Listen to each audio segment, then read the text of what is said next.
Okay, children, you know what we are going to learn today? Today we are going to learn about clock and time. Okay, so this is the clock and we are going to learn about time today. Okay, so see, this is a clock and you all have seen clock in your home, right? So the same clock, okay. See, in this clock we have numbers from 1 to 12. Okay, we have the numbers from 1 to 12 and also we have two hands. See, this is one hand and this is one hand. Okay, so here one hand is a longer hand and one hand is the shorter hand. Okay, how many hands we are having? We have two hands and one hand is a longer hand and one hand is the shorter hand. Okay, the longer hand is known as minutes hand. What is that?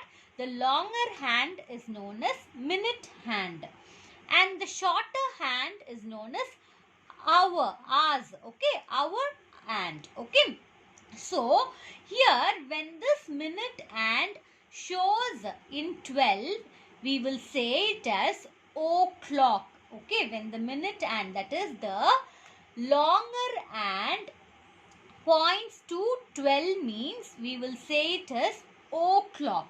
Okay, when the shorter hand shows in the number like 3 means we will say 3 and it shows in 12, right? So if it points to 12 means what we will say? O'clock. So this is 3 o'clock. Okay, and when it is in 6, when the hour hand, that is the shorter hand, when the shorter hand is in 6 means 6 and the longer hand is points towards 12 means how we will say? We will say 6 o'clock.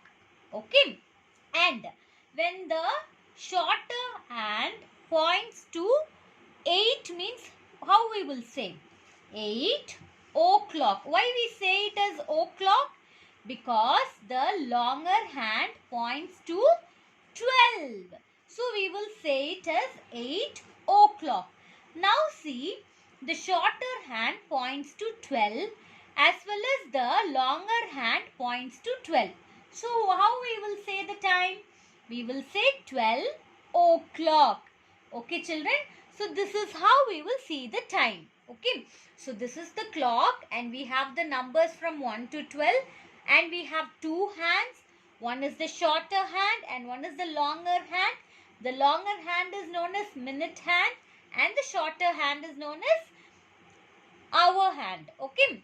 And this minute hand, that is the longer hand, when it points to 12, we will call it as o'clock. Okay. Now you have understand?